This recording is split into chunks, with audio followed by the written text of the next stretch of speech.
Hello and welcome to the Authority of Love. I'm joined by our co-host today, David Walls. I'm Greg Williams, your host, and we are at another fabulous Family Foundation Friday. David, welcome and thanks for joining me again, brother. It's good to be with you, brother. Yeah, I know we've got a lot going on, and we're dealing, but we can look around our studio here and see that, right? They can't see it, but we can.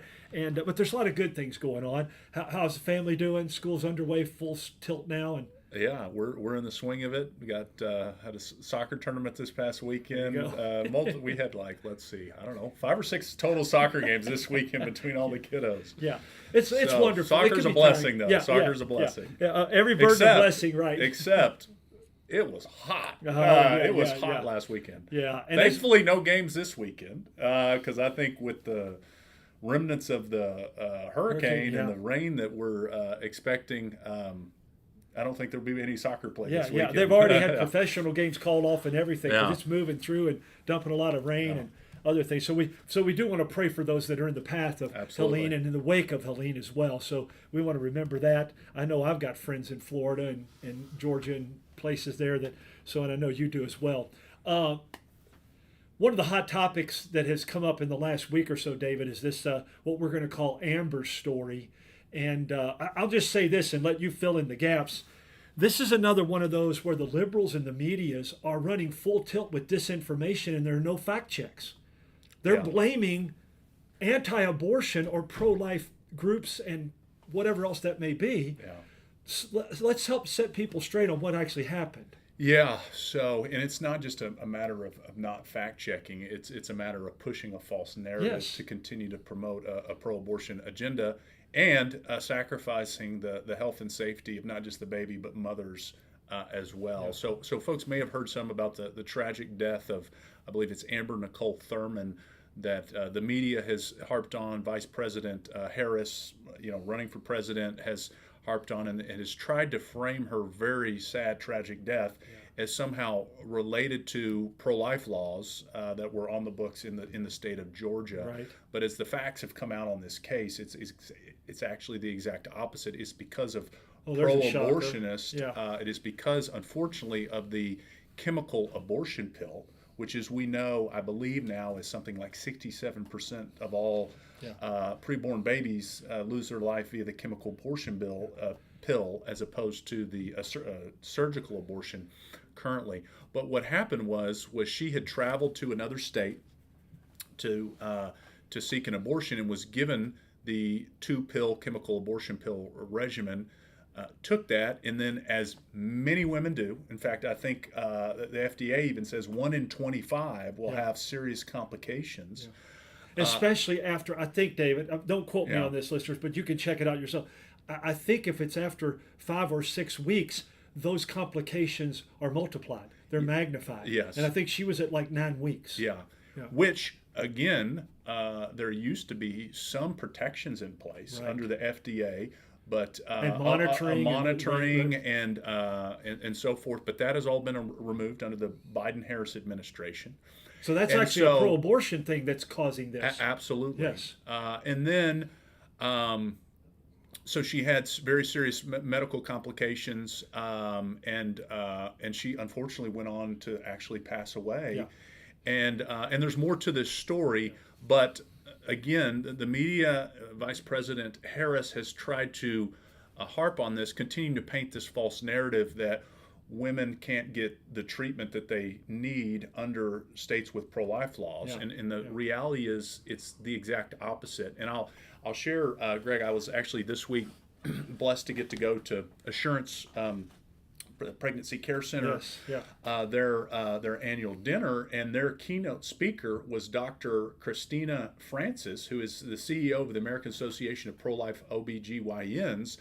And they actually had to shift the program around a little bit. She spoke earlier in the program because she was getting on a plane to go to Washington, D.C. to testify in front of Congress on this issue. Yeah. And so she very boldly spoke at the dinner, but also in Congress this week. And I just want to quote from her on this, where she made it very clear that the unfortunate deaths of the baby and the mother in this case were in no way the result of Georgia's pro-life laws. In fact, no pro-life law in the country prevents OBGYNs like, and this is her quote, like me, from intervening when a woman is facing a potentially life-threatening complication of her pregnancy. They do not have to be knocking on death's door before doctors can intervene. And then she went on to say, Madam Vice President, stop lying to my patients. Your lies are harming women and they're harming physicians. Wow. Very good. Powerful Very good. words, and an important reminder that unfortunately the pro-abortion movement, our Vice President, and the media enablers will stop at nothing to promote the culture of death. And unfortunately, Greg, what this disinformation, it is causing women to be scared to receive medical care that they actually need. That's the issue. They're intimidating physicians in the medical industry to not be clear about what the law is and what the law isn't. Obviously, when you have whether that be a miscarriage or other medical complications, botched abortion, whatever it may be, where you have a baby that has passed away in the womb, giving the mother the treatment that she needs as it relates to that's not an abortion. No, and David, it's not an abortion. And so the pro-life laws in every state, in Kentucky, allow for treatment that's necessary. Full treatment. Yes. Yeah, full treatment. And I think at the 9 weeks and the risk, and she ended up going into sepsis. Yes. And she went to the hospital. The hospital did everything they could. And they would have done it at any time and been perfectly within their legal rights and their commitment to do so. Yeah. The problem was that it was botched through the abortion. And I would even say this as a warning, though. This is why President Trump, I would like for him to reconsider his thoughts on how many weeks and things like that, because this would have still happened within the weeks that he is saying. So we know he's much closer, and on many other issues he's much stronger, but still a word to the wise, I hope. Word to the wise. Speaking of disinformation and lawlessness, I said it last week, I'll say it again, our governor, Beshear, here in Kentucky, is at it again. Give us an update on the conversion therapy ban, quote unquote. Yeah, the lawless executive order that Governor Beshear has signed that really is seeking to silence biblical Christian counseling on human sexuality issues. This order would go so far to say that you can counsel someone into the LGBT, convert them into the LGBT right? lifestyle, including it's okay to provide counseling, encouraging them to receive a gender transition when that's illegal for children in Kentucky. Yes. But if you were to in any way provide counseling for someone out of that lifestyle, or counseling to simply say, no, you should, to affirm them in the reality of who they are biologically, as God created them as a male or female, that is apparently outlawed now under Governor Beshear's executive order. Right. So I continue to be thankful for so many other organizations and leaders and elected leaders that have been speaking out boldly about this. National groups here in state, elected officials, legislators. We have launched an effort to continue to raise awareness about this. Had thousands of people contacting Governor Beshear. You can go to our website at KentuckyFamily.org and go to our Take Action page to join us in that effort. And so continue to do that. But look, I know there's a lot of folks that are very concerned about this and the legal implications in terms of it probably violating First Amendment free speech, religious liberty, and so we need to get the word out to if there are. Particularly those that are in the licensed professions, whether that be a family therapist, marriage and family therapist, pastoral. There's a version of a pastoral counseling that goes under licensing. Some are not. Do it outside of that. Psychologists, psychiatrists, really any social workers, school counselors, anyone that's licensed in the kind of mental health space, for lack of a better term. If you are licensed in those areas and have deep concerns about this executive order, and you should, we want to alert you to that and encourage you to reach out to us and send us an email at info@kentuckyfamily.org. We're trying to do all we can to alert folks and equip folks to stand against this really, really unrighteous and unlawful executive order. Exactly.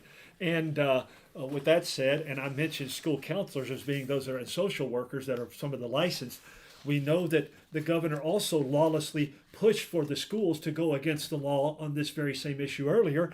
So it gives us another reason why we should have educational freedom and school choice.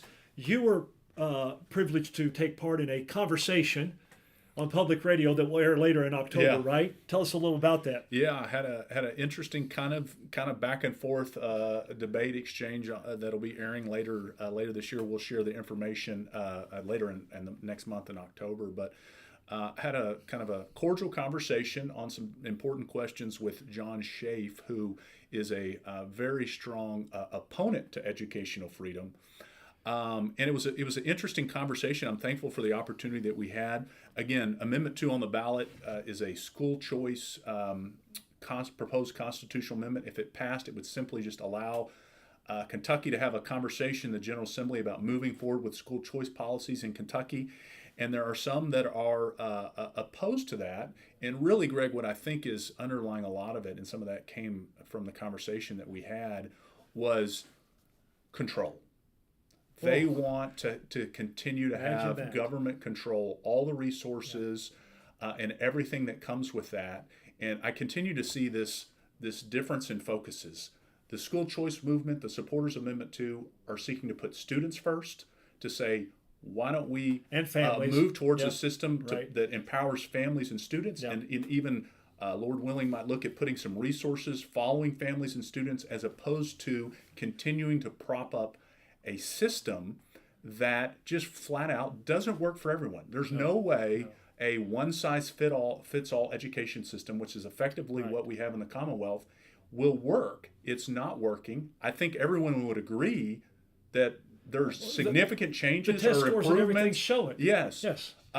But we have some of the those against Amendment 2 that just want to double down on the current system and say, we just need to pour more money, more money, more money. We're pouring incredible amount of resources. As I said in this conversation, Greg, it's about stewardship. Yes. Are we being good stewards of the significant and resources? School choice has shown that when you give them that, it's much more efficient, much better stewards. Yeah, because, again, parents and families have the God-given right and responsibility to direct the education of their children. So when you put that closer to home, if there's some resources following the parents, you better believe, on a whole, that they're going to be better stewards of what's best for their kids, and better outcomes, than a one-size-fits-all approach that just simply does not meet the needs of every student. Yeah. And by the way, you guys are one of the distribution centers for the Yes on 2 Amendment yard signs, right? Yeah, so they can probably get that. We have some now in our office, and you can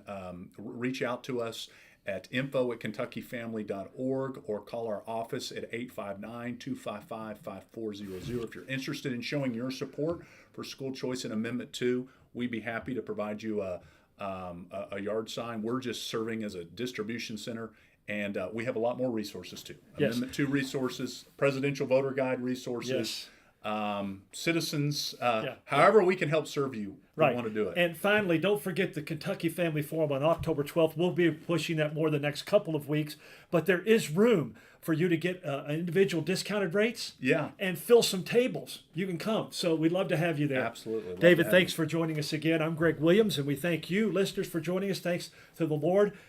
This is Greg Williams with co-host David